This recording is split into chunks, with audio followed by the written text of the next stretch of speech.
Добрый день, уважаемые друзья. Спасибо, что все собрались.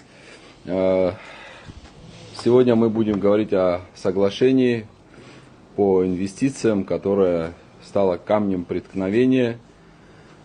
Я хочу вам напомнить, что 24 ноября, несколько дней назад, 14 организаций, в том числе и в первую очередь хочу отметить Совет старейшин Республики Абхазия, самая уважаемая организация в нашей стране, Союз интеллигенции и ряд общественных и политических организаций подписали обращение на имя спикера парламента Лаша Нугзаровича Ашуба.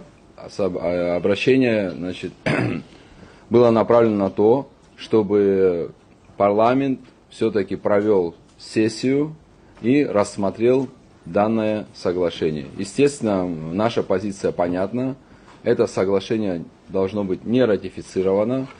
Мы понимаем, что и у большинства депутатов аналогичное мнение.